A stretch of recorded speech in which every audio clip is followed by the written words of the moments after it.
Salut à tous, vous savez ce que j'ai fait récemment? J'ai lu des comics. Du coup, on en fait une émission où je fais la review de mes lectures. Cette fois-ci, on va aller dans le passé, côté librairie, avec pas mal de choses de ma pile à lire qui restait depuis un moment. Allez, on attaque direct. Loki.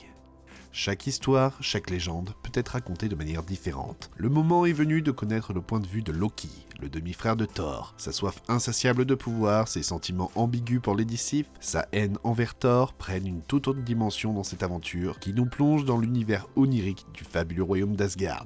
Ce qui m'a attiré avec Loki, c'est la beauté des peintures des Sadrebic, qui donnent une atmosphère spéciale à la série. Ici, on a droit à un look bien vintage, avec un Loki au visage assez disgracieux. Ce que j'ai particulièrement aimé dans ce titre, c'est qu'on voit le rapport de Loki aux autres dieux, ce qu'ils leur reprochent, et eux, pourquoi ils lui en veulent autant. En plus, le tout commence par Loki qui a enfin gagné et qui est à la tête d'Asgard. Du coup, on explore l'idée de multiverse, du principe de destinée qu'on ne peut pas éviter, le tout est digne des tragédies mythologiques. Angel. Warren Worthington, troisième du nom, a tout pour être heureux. Il est beau, riche et fait des études prestigieuses. Mais il a cependant quelques soucis. 2 ailes qui poussent dans le dos. Un détail qu'un certain professeur Charles Xavier repère rapidement. Ce qui m'a le plus marqué et un peu rebuté au début, c'est le dessin très longiligne et inhabituel qui m'aurait peut-être fait passer mon tour d'habitude, mais qui colle bien au récit ici. Vu qu'on parle d'Angel, on a le droit à une iconographie religieuse et une présence très importante des oiseaux, mais qui sert pas mal l'histoire.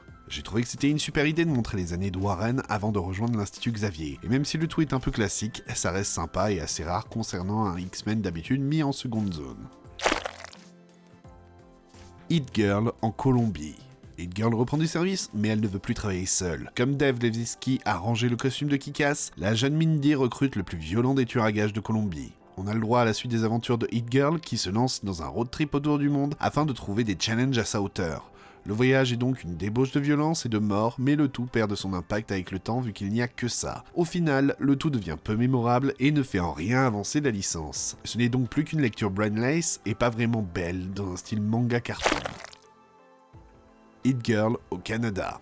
Deuxième étape du tour du monde sanglant de Hit Girl, le Canada. Mark Millar passe le relais au scénariste canadien Jeff Lemire. On continue les aventures de Hit Girl, cette fois c'est Jeff Lemire et Eduardo Risso aux commandes. On a le droit à un peu plus de profondeur, surtout dans la relation de Hit Girl et Big Daddy. Mais pas grand chose quand même. À se demander pourquoi on a relancé la série. Vous l'aurez compris, c'est pas trop mémorable non plus et ça se lit sans réfléchir. À recommander aux fans de Kick-Ass. Venom Venomisé.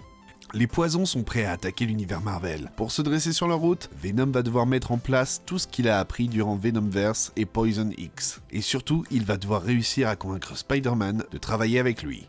On a affaire à une sorte de mini-event dans l'univers Marvel mettant en avant les symbiotes et Kid Kaiju qu'on n'avait pas revu depuis l'event Monster Unleashed. Le plus gros souci de ce mini-event, c'est qu'il faut savoir ce qui s'est passé dans Venom et X-Men Blue pour bien en saisir les tenants et aboutissants. Mais là encore, rien de mémorable et il n'y a pas vraiment de répercussions. Au moins, le tout est assez beau. Minimum Carnage. Carnage a été réduit à la taille d'un atome et ce n'est pas une bonne nouvelle. Désormais, à la taille idéale pour massacrer le microverse, il va falloir les efforts conjugués de Venom et de Scarlet Spider pour espérer l'arrêter. Il s'agit d'un event entre Scarlet Spider, Kane, et l'agent Venom, Flash Thompson, les opposant à Carnage et essayant de surfer sur Maximum Carnage. Du coup, on a de bons artistes, le tout est plutôt beau dans son ensemble, mais ça manque encore d'intérêt. L'event n'est pas épique, ne marquera pas l'histoire et n'est même pas drôle ou défoulant. Même Panini n'avait pas publié ses histoires dans ses kiosques, les sautant. Alors pourquoi je lis ça ? Maximum Carnage, tome 1 et 2. Carnage, le fils de Venom, s'est entouré des adversaires de Spider-Man pour propager le chaos. Face aux troupes de Carnage, dépassés et isolés, Spidey va devoir recruter sa propre équipe de super-héros. C'est un event assez important de l'univers de Spider-Man des années 90, et du coup, il est assez typique de cette époque avec beaucoup de violence, de héros sombres et d'aspects glauques. D'ailleurs, si vous voulez en savoir plus sur Maximum Carnage, un Marvel Encyclopédie revenant sur le déroulé de l'event est sorti il y a quelques semaines sur la chaîne. Mais bon, on va pas se mentir, le tout est ultra daté et au final assez moyen. C'est une succession d'affrontements où les héros passent leur temps à se disputer sur quoi faire de Carnage, au lieu de vraiment s'occuper de lui. On sent qu'il n'y avait pas beaucoup de matière pour l'histoire et qu'on a étiré le tout. Captain Marvel Dark Origins. Carol Danvers découvre un nouvel univers dans lequel est camouflée une pierre de l'infini. Captain Marvel va devoir affronter Peter Quills dans ce monde où elle ne peut faire confiance à personne. Pour être clair, cette histoire se situe entre Secret Empire et Infinity Wars. C'est donc l'occasion d'apprendre comment Carol se retrouve bloquée sur Terre, à la recherche d'une crie du nom de Bonbon, finit par aller dans un univers parallèle où bien et mal sont inversés et à être en contact avec une pierre de l'infini. Le tout est pas moche, mais pas incroyable non plus, pas nul, mais pas mémorable non plus, à croire que ça devient récurrent dans mes lectures. Un comic popcorn qui explique des situations, mais qu'on oubliera très vite. Savage. Il y a 15 ans, la plus grande star du football mondial, sa femme mannequin et leur fils nouveau-né disparaissaient sans laisser de traces.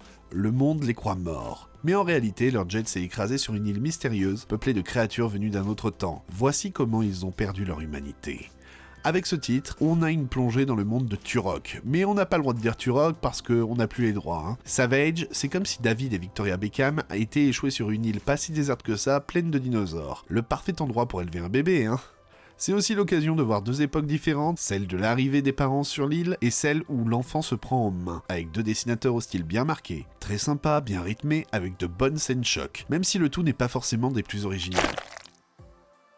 Archer et Armstrong par Barry Windsor Smith. Enfant, Obadiah Archer est laissé pour mort par ses parents, des évangélistes corrompus. Échappant à son destin, il passe la décennie suivante dans un monastère bouddhiste pour devenir le meilleur combattant du monde. Son corps est un temple, ses mouvements en parfaite harmonie, son esprit est serein, à exception faite de son désir irrépressible de vengeance. Ce comics c'est l'occasion unique de faire une plongée dans l'ancien univers Valiant, le tout accompagné d'un artiste de talent, Barry Windsor Smith. J'ai beaucoup aimé pouvoir voir les différences et les similarités avec la version moderne. Par exemple, dans cette version, Archer n'est pas trop mis en avant dans l'intrigue. On s'intéresse plus à Armstrong. J'ai trouvé ça très sympa, mais moins bien que la version moderne dans l'ensemble. Et j'ai bien apprécié de pouvoir voir d'autres personnages de cet univers à cette époque, et d'autres que je ne connaissais très peu, comme Solar ou Turok. Power Rangers, tome 3. Tommy et Billy sont perdus dans un monde mystérieux et sans leur pouvoir. Alors que le monde peine à se remettre de l'attaque de Rita, Jason, Kimberly, Zach, Trini et Alpha 5 doivent faire tout leur possible pour sauver Zordon et ramener leur ami en sûreté. Dans ce nouveau tome, on retrouve nos Rangers en plein drame alors qu'ils ne contrôlent plus leur Zord face au Dragon Noir. Ce qui est cool ici, c'est que le tout est plus sombre que la série télé, qu'il se passe pas mal de choses dans ce tome, même si l'histoire est séparée en deux. Il est intéressant de suivre deux groupes, de voir comment les conséquences sont gérées quand des Rangers sont absents, mais la grande question qui reste en tête est est-ce qu'on va voir le Ranger blanc bientôt ? Mr. Miracle. Élevé sur Apocalypse, planète usine sous le règne de l'implacable Darkseid, Scott Free réussit l'impensable, échapper à ses geôliers pour rejoindre la Terre où il rencontrera son mentor, un artiste de l'évasion officiant sous l'alias de Mr. Miracle dont il reprendra l'identité. Depuis, aucun barreau, aucune entrave, aucune prison ne put retenir prisonnier Mr. Miracle, symbole d'une liberté retrouvée, mais que se passe-t-il lorsque l'artiste de l'évasion ultime se trouve aux prises avec une nouvelle forme de captivité, la dépression. Passé le traumatisme d'une tentative de suicide ratée, Scott va chercher à se redéfinir à travers ses rapports et son historique de super-héros au statut divin. Une seule certitude balisera sa quête d'identité, comme le rappel d'une liberté finalement toute relative, Darkseid est. On ne va pas se mentir, je n'ai pas aimé Mr. Miracle. Je pense qu'on m'a survendu le titre de Tom King, d'où ma déception. Je n'ai pas accroché parce que même avec le récapitulatif du début, c'est un peu dur si on ne connaît pas bien l'univers des New Gods et les relations entre les personnages. Mais ce n'est pas le plus grave. Non, ce qui m'a le plus gêné, c'est que d'un côté, on a la tentative de suicide de Mr. Miracle et tout son mal-être, qui aurait pu être cool à explorer. Mais en fait, on ne comprend pas trop son mal-être, ses hallucinations et compagnie. Le tout avec des personnages qui ont l'air de ne rien ressentir ou de se comporter de manière étrange. Alors, il y a peut-être un sous-texte, des choses à comprendre, mais le titre ne m'en a pas vraiment donné envie. New Mutants. Les nouveaux mutants ne sont plus de jeunes étudiants. L'équipe dirigée par Magik est désormais de toutes les enquêtes surnaturelles. Mais ils n'ont pas encore compris que derrière chaque mission se cache en réalité le même ennemi.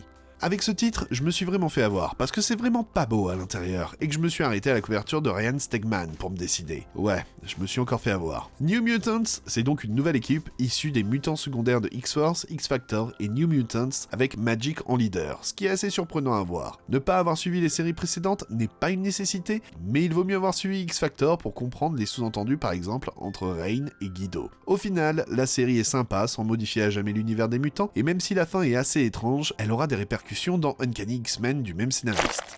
Batman Rebirth, tome 5. Oui, je sais, j'ai du retard. Ils ont mis des années à se décider, mais le Chevalier Noir de Gotham et la cambrioleuse de renom Catwoman vont enfin se marier. Malheureusement, l'annonce de leur fiançailles n'est pas accueillie avec la même liesse partout dans le monde, et Talia al Ghul, terrible leader d'une organisation criminelle et mère du propre fils de Batman, va bientôt se trouver sur la route des deux tourtereaux.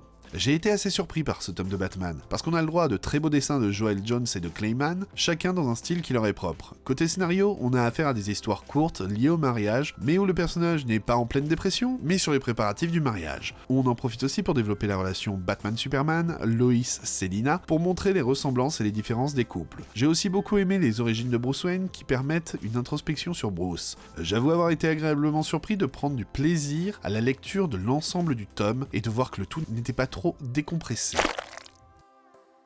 Allman Hawkeye, tome 2. Suite et fin du préquel d'Allman Logan. Atteint d'un glaucome qui menace de le rendre aveugle, Clint Barton est engagé dans une lutte contre le temps. Avant de définitivement perdre la vue, le Allman Hawkeye doit se venger de ceux qui ont tué les Avengers, ses compagnons de 1000 batailles, et changer pour toujours la course de l'histoire. Suite et fin des aventures du vieux Clint Barton est déjà une déception avec un tome qui est moins beau que le premier vu que Marco Checchetto n'est pas beaucoup là. C'est l'occasion de suivre la fin de la chasse de Clint Barton et même de savoir comment les Avengers sont morts. J'ai trouvé qu'il y avait quelques facilités, que les voyages étaient de plus en plus rapides et sans problème, mais le tout reste divertissant et vient se raccrocher à Allman Logan. Ça ne sera pas aussi mémorable que Logan, mais un prolongement sympathique.